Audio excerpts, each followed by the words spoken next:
Don't tell her here, don't tell her there, don't tell her around everywhere. And don't forget you're an African. Even if you're gonna comb your hair, let me tell you that killing, robbing, stealing my brew is gonna be a shame on you. Cause causing pain just can't explain. I'm on the highway to what you got. I got balls of brass, I'm gonna kick your ass, kick your fat ass out of bed. Come on, man, just find a job, that's what you do. Never mind what the people say. Come on, tell her here. My name is Egelhof. I was born in KZN in 1959. And I realized from a very early age that I was blessed with the spirit of the eternal adventurer, the wanderer. And so I became a storyteller. That's what I do. That's what I've done all my life. I've told my stories all around the world. And now I'm back here at my ground zero, KZN, in the city of Durban, with all its rich history and diversity, to tell you my story. Now, like a young warrior, fired by the invincibility of youth, he steps up to the plate to set the record straight, clad only in the name of his fathers and his forefathers before him. Egelhof. Egelhof. Egelhof. Tonight, 4 generations of men, living and dead, will speak of joy, of pain. This is the house where my grandfather Sonny and my grandmother Violet lived. I have vivid recollections of this place as a young child. I'd sleep behind my grandmother's back, between her and the wall, and my grandfather would wake up in the middle of the night and grab his revolver and say, "The Germans are coming, the Germans are coming." We had no idea what World War II was about, and we couldn't see the damage it had done to him for the rest of his life. No, Dad seen my father during the war. This is, I think, somewhere in Egypt, something there once, even this year. Well, you know, he was always singing $1 Million Review, that concert they had in Johannesburg. And then he used to sing a lot with Maureen Seal. Your great-grandfather only talks once. Other than that, he's all good, getting a bunch of fives. Because he grew up that way. German was hard. Oh, no, he was a photographer. Well, you know, when people had functions or what have you, they always asked him to take photos, and he did that. I took your love from me. I am Sonny Egelhof, a self-taught jazz musician from the Umtata district of the Transkei. A strange place indeed for an English-speaking European South African with a German surname. I married the beautiful Violet Horsfield, a coloured woman whose mother was Xhosa from the Lusigi area. And in 1933, on the eve of the Great Depression, our first child was born, a little boy. We named him Basil. And by the time the war broke out in 1939, Violet and I had 3 little mouths to feed. He drifted from bandstand to bandstand, from church hall to school hall, playing concerts and weddings and birthdays and anything he could. And generally speaking, the people enjoyed his music. But it wasn't long before he became financially dependent on his son Basil to supplement his war pension, which for some inexplicable reason seemed to be mysteriously downgraded round about exactly the same time as my grandfather was reclassified from white to colored.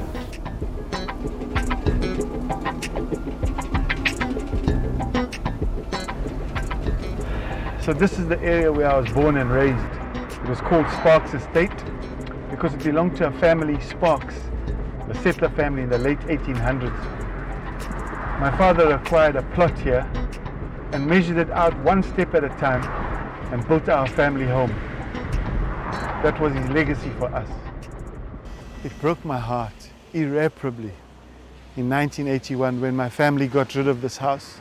And it wasn't long before that sadness turned to an intense anger, that the very dream that my dad had for a secure future for his family just crumbled into nothing. His name was Basil Edward Egelhof. One of the many stories I heard about my late dad was that he spent many hours in this park, playing here with the local children, barefoot. Even me as a small child, I spent a lot of time playing here. And when I was a young adult, without knowing these stories about him, I also played with the young children here in this park, barefoot, just like my dad, playing cricket or soccer, whatever.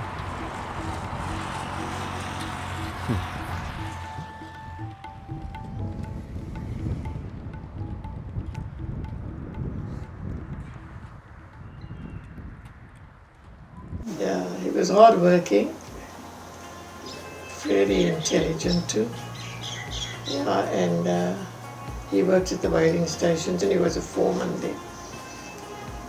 I am Basil Edward Egelhof. I attended William Hill Junior High School and passed in 1948 Standard 7 with English higher grade, arithmetic, history, Afrikaans and work in wood and metal. Is there a problem? Ah, a clever bushman, I see. So tell me, Mr. Clever Bushman, what is a man like you doing looking for work in a place like this from a domboer soos ek, huh?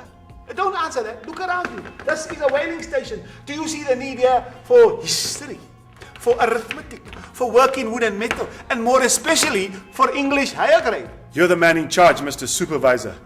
You tell me. Ah, a man of few words. I like that because that is a man of much action. You are hired. Go to the quartermaster store and get yourself a bucket and a spade. And then you go to number 6 slip whether you are in charge of those muntus there to clean up after we've harvested the whales. I will pay you £5 a week. Marge, baby girl, Mom, I have to leave home now.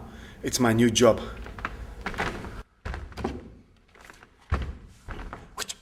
The harpoon is primed and ready for firing, Captain. Boom! Quah! Dead whale. Huh. Happy wage packet. Basil had Standard 7 English higher grade in 1948. An obviously overqualified man of color who had to accept demeaning work just to put food on his table. I know that emotion firsthand. And his place of work, the Durban whaling station behind us here, was a place where whales were slaughtered for their byproducts. The stench of death could be smelled for miles around. Ironically, it was also Basil's place of death. So he was foreman on the job, and they had been just gone back after the December holidays. And you know, these whaling, the tankers had been opened, and I think it was Benny Galdenays, I'm not too sure. One of the men went up to check it, up the ladder. There must have still been a bit of gas in the tank. And he saw this Benny swaying, so he ran up the stair to try and grab him. But he fell in the tank, and that's how he passed away, because he inhaled this gas or was overcome with it. This is the University of KwaZulu-Natal. I graduated from here in 1980 with a degree in speech and drama. I had to get a permit to study here at the time because, you see, back then this campus was reserved for whites only. It is here that I acquired a skill set to launch my checkered career in arts and culture.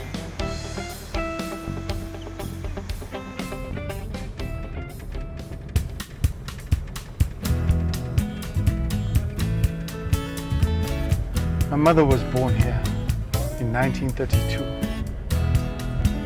She is the grandchild of the legendary John Donne, a British settler, hunter, maverick trader, whose efforts were rewarded with large pieces of land and some 80 Zulu wives by the Zulu king of the time. And through this polygamous relationship, all of the so-called colored people of Zululand were born. And so this is where my mother's ancestors lie, in the dry dust of KwaZulu-Natal. I came here today to collect a family heirloom. Some 2 pieces of furniture that have been here forever that connect me to my family history.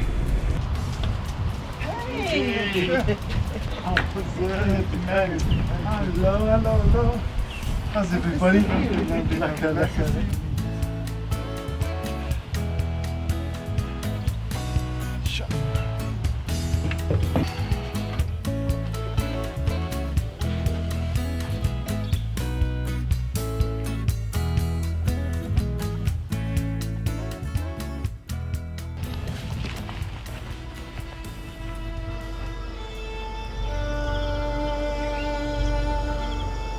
Reflecting on the lives of Sunny and Basil, it seems identity became a yardstick for their survival.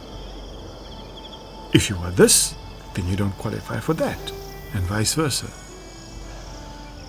In Africa, with its appalling history of colonial abuse, there seems to appear a backlash, in South Africa particularly so. Identity separations are used to subjugate people even further. Lives are destroyed because people are deemed to be African or un-African or non-African. What is that? Our species cannot go back to where it came from. Growing up in Durban, the beaches were separated by apartheid, and the beach allocated to colored people had permanently shitty surf. For me, surfing was what white people did on their beautiful beaches. And the closest we came to that was to watch the surfer vans drive through our suburb. So I made an effort to learn to surf when I was 48, here in Muizenberg, where I now live. I say a little prayer every time I enter the water. Hello God, this is Kurt. I've come to play. Please forgive my dad for killing whales for a living. I believe he had no choice at the time. And if today is my day to join him, then so be it.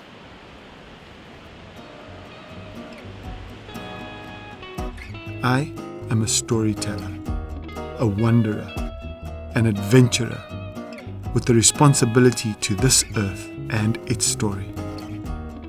And that is the story of my family and you and me. I got big black rocks in my head. I got African rocks in my head. You can't change that. Big black rocks in my head. I got African rocks in my head. I got big black rocks in my head. I got African rocks in my head. Big black rocks in my head. African rocks in my head. Don't you know I got big